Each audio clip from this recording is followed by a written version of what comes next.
Kepala SMA Muhammadiyah Guntur Wali Kabupaten Bangka Selatan.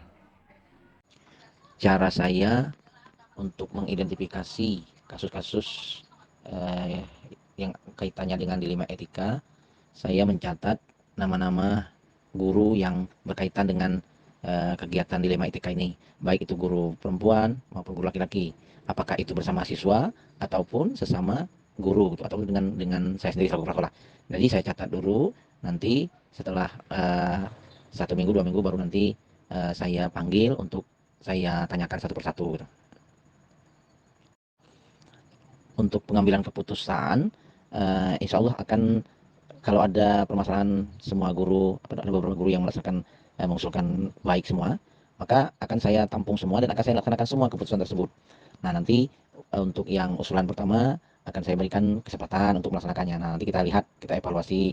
Kalau nanti ini apa namanya untuk kekurangan baru kita berikan masukan. Nah, untuk ide yang satu lagi juga kita tampung, kita beri kesempatan sehingga mereka memperoleh kesempatan yang sama dalam menerapkan keputusan tersebut, sehingga diberi kesempatan yang sama. Nah, langkah-langkah atau prosedur yang saya lakukan, yang pertama, satu, saya mengidentifikasi guru-guru yang eh, mengalami dilema etika tersebut. Nah, nanti saya identifikasi, saya catat dulu beberapa nama. Nah, nanti saya panggil satu-satu. Nah, apa namanya itu, satu persatu guru-guru tersebut. Nah, saya tanya apakah eh, apa nama itu permasalahan-permasalahan ini perlu masukan-masukan gitu kan, ataupun saran-saran. Nah, nanti setelah itu saya beri kesempatan mereka untuk menerapkannya. Nah, minggu depannya lagi, jadi per minggu itu ada satu atau dua guru yang saya panggil. Nanti setelah itu diberi kesempatan untuk melaksanakannya. Nah, ambil untuk mengambil keputusan supaya efektif dalam menyelesaikan dilema etika ini adalah eh, misalnya salah satu unsur saling menghargai pendapat yang lain dan pendapat yang masukan yang berikutnya. Jadi hal-hal itulah salah hal-hal yang efektif ketika mereka saling merasa dihargai, mereka insya Allah akan lebih mudah kita dalam mengambil keputusan. Jadi mereka tidak tidak emosional, sehingga ketika ada rasa saling menghargai, mereka akan merasa pendapatnya dihargai gitu. Ini kita sedikit memberikan pertimbangan dulu, mana kira-kira yang kita utamakan usulan mereka ini. Nah, itu merupakan tantangan buat saya memilih dari guru-guru itu yang mana yang harus didahulukan. Pendapat siapa? Apakah guru-guru senior? Apakah guru-guru junior? Nah, ini menjadi tantangan saya juga dalam mengambil keputusan penetapan dilema etika ini. Salah satunya adalah uh, usia guru, kemudian gagasan yang terbaik yang memang bisa dipakai untuk orang banyak. Nah, itu menjadi tantangan-tantangan mana yang kira-kira paling baiknya, itu tantangan juga. Pilihannya, kalau ada dua macam, ada yang skala prioritas, ada yang terjadwal secara mingguan dan bulanan gitu. Jadi ada tiga. Kalau dia skala prioritas, misalnya itu dalam jangka waktu yang memang harus diselesaikan, ya ketika hari itu juga kita akan kumpulkan mereka, kita diskusi ya mana yang diperlukan dengan cepat. Nah, namun ada yang 1 minggu sekali yang memang harus saya cari cari solusinya dulu gitu, cari pendapat kawan lain gitu ya, ataupun dari sumber-sumber lain. Ada juga yang secara bulanan, itu beberapa orang guru nanti kolaborasi mana yang harus didahulukan dulu, jadi diskusi dulu secara bulanan gitu. Itu jadwal-jadwal yang saya laksanakan untuk penyelesaiannya. Yang dulunya sekretaris PDM Bangka Selatan. Nah, ketika ada permasalahan saya selalu berdiskusi dengan beliau, yaitu Pak Ponco Hardianto, sehingga kalau ada permasalahan kita akan diskusi dengan beliau untuk bahan pertimbangan dalam menyelesaikan dilema etika ini. Nah, karena masukan-masukan beliau itu menjadi sangat penting buat pertimbangan berikutnya. Contoh misalnya kasus guru-guru Simuba. Nah, guru-guru Simuba ini perlu mendapat penghargaan dan apa namanya itu perhatian khusus dari apa namanya itu kepala sekolah. Nah, beliau memberikan masukan-masukan gitu. Pembelajaran utama yang Bapak dapatkan dari dilema etika ini, kita bisa melihat karakter dari masing-masing guru yang menghadapi dilema etika, sehingga jadi pembelajaran untuk mengambil keputusan kepada guru-guru yang lain, ataupun ada kegiatan-kegiatan yang lain, jadi kita sudah pengalaman dari pembelajaran etika tersebut.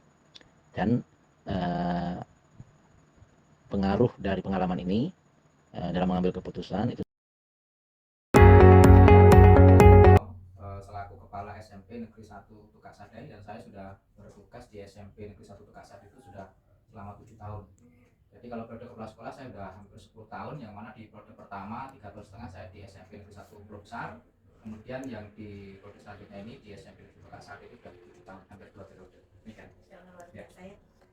Izin bertanya Kak, selama ini selama Bapak menjadi kepala sekolah, bagaimana Bapak dapat mengidentifikasi kasus-kasus permasalahan dilematika yang Bapak hadapi di sekolah yang Bapak hadapi seperti itu? Baik. Jadi terkait dengan kasus dilematika etika ataupun pendidikan moral itu sebenarnya banyak ya, kalau di sekolah sebagai pimpinan, sebagai kepala sekolah tentunya eh, menghadapi banyak masalah secara kompleks, apalagi terkait dengan dilematika etika seperti ya, baik dari siswa, kemudian guru, dan juga kebijakan-kebijakan yang lain. Nah, dalam hal ini tentunya saya selaku kepala sekolah harus bijak dalam mengambil keputusan terkait dengan permasalahan seperti itu, yang tentunya juga mempertimbangkan misalkan kalau kasus siswa itu tidak semata-mata serta merta langsung diputuskan, tapi melalui beberapa pertimbangan. Jadi menimbang kasusnya apa, kemudian bagaimana tinjauannya, kemudian kalau saya lebih detailnya apa sih akar masalahnya sebenarnya seperti itu, sehingga nanti pada saat akan memberikan keputusan tidak akan menimbulkan permasalahan yang lainnya. Dan selama ini apa yang kami hadapi dan tentunya apa yang saya putuskan tentu tidak kendala. Jadi untuk memutuskan sesuatu itu banyak mempertimbangkan banyak hal, dalam artian mulai dari istilahnya itu apa sih sebenarnya kasusnya, kemudian hal-hal apa yang menyebabkan kasus terjadi, kemudian selanjutnya terkait dengan bagaimana istilahnya itu cross check antara pada saat lingkungan dia di rumah ataupun di sekolah, kalau itu seperti itu. Sehingga selama ini juga saya memang sangat detail hal seperti itu, sehingga dalam mengambil keputusan saya tidak mau serta-merta hanya sepihak dalam laporan, sehingga saya harus istilahnya itu menghimpun dulu semua informasi terkait dengan siswa seperti itu. Oke Pak, tadi kan Bapak sudah menjelaskan terkait Bapak mengambil keputusan seperti apa. Ya. Bagaimana saat Bapak dihadapkan dengan permasalahan yang ternyata itu sama-sama benar, dan bagaimana nilai kebajikan yang Bapak ambil seperti itu jika dihadapkan dengan permasalahan yang sebenarnya dua-duanya benar. Nah, jadi kan itu bagaimana? Ya. Baik, itu memang kadang yang menjadi sesuatu yang sulit ya sebagai kepala sekolah itu kan. Jadi maka pertimbangan-pertimbangan apa yang perlu diambil, tentunya yang pertama misalkan kita mengenai sebuah kasus, tentunya kita merujuk yang pertama regulasi dulu. Jadi setelah regulasi kita istilahnya itu permasalahan itu misalkan kita landaskan dulu, ataupun kita misalkan analisis berdasarkan regulasi seperti apa ya. Kalau memang istilahnya kalau itu bicara masalah siswa kena dan itu benar, kalau memang secara regulasi ya, saya bicara regulasi ya, secara regulasi memang tidak memungkinkan ya saya tetap harus regulasi seperti itu. Tapi kadang sisi lain ya kadang bukan berarti saya mengabaikan kebajikan yang lainnya, tetapi kan karena kita di sekolah ini kan juga istilahnya itu yang pertama tetap harus berdasarkan sebuah aturan dan seperti itu. Jadi pertimbangan yang pertama adalah regulasi. Ya. Langkah-langkah yang biasa Bapak lakukan dalam pengambilan keputusan itu hal apa? Yang pertama tentunya kalau untuk menyelesaikan permasalahan ya, apalagi tentang permasalahan kesiswaan seperti itu ya, istilahnya tadi saya katakan bahwa sebenarnya apa sih yang menjadi pemicu kasusnya, kemudian apa-apa yang selama ini lakukan siswa. Jadi misalkan sudah ada pembinaan, kemudian sudah ada upaya untuk istilahnya itu konfirmasi dengan orang tua sampai home visit ya. Nah, kendalanya biasanya itu kalau di kami rata-rata di saat kita anak-anak ada permasalahan itu kadang orang tua nggak mau datang dulu, kita susah gitu. Seperti itu yang menjadi kendalanya seperti itu. Tapi alhamdulillah kalau biasanya sih kadang rata-rata kita mencoba tetap home visit itu yang paling utama. Sehingga home visit itu kadang di saat orang tua ketemu kita tetap harus upayakan dengan guru BK sampai ketemu, sehingga keputusan itu kadang memang dari orang tua sendiri, misalkan bahwa memang si A atau anaknya itu memang sudah ya mengakui kesalahan dan sebagainya, sehingga harus ikuti aturan seperti itu. Jadi menurut Bapak kalau bisa nggak sih jadi salah satu yang efektif dalam pengambilan keputusan tadi Pak? Ya bagi saya itu sebagai salah satu cara ya, strategi. Karena apa? Karena kondisi di sekolah kami beda dengan di kota ya. Karena mohon maaf, di sekolah kami itu kadang kalau ada pemanggilan orang tua itu rata-rata orang nggak mau datang, orang tua nggak datang itu ya banyak faktor, banyak alasan ya. Karena memang karena alasan keluarga, ekonomi, sehingga mereka sibuk bekerja dan sebagainya, sehingga jangan sampai sekolah hanya satu pihak ya. Jadi jika kami melakukan upaya visit tadi, sehingga untuk dari informasi, bahkan kita juga sampai bertanya ke tetangga dan sebagainya, sampai kita menemukan titik temu sehingga akan mengambil keputusan yang.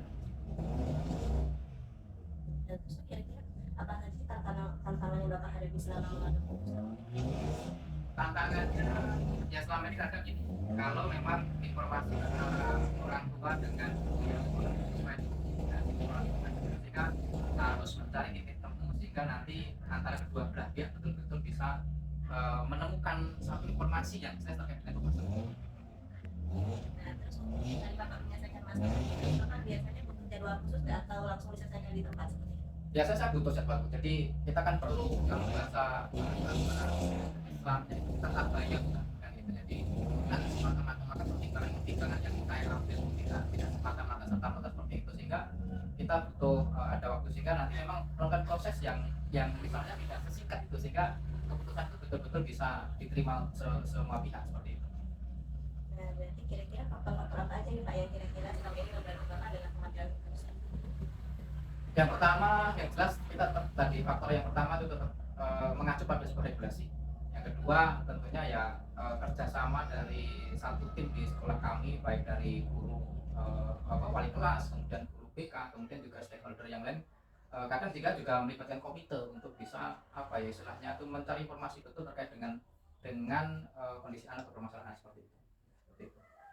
Bagus sekali penjabarannya. Terus Bapak, poin terakhir dari pertanyaan saya, menurut pengalaman yang paling berkesan selama Bapak pengambilan keputusan itu seperti apa? Selama ini yang sudah saya alami, kadang ya, ada apa terkait dengan proses keputusan itu gini. Di saat memang kita misalkan kita melayani anak-anak itu masuk, kemudian orang tuanya itu sebenarnya sudah apa ya, sudah menerima dengan segala itu, tetapi kadang ada pihak lain, misalkan keluarga lain kayak kakak yang tapi ya begitu kita kasih penjelasan ya kita bisa menerima dari kan kamu tetapkan keputusan itu gitu. Tetapi lalu ya dengan penjelasan kita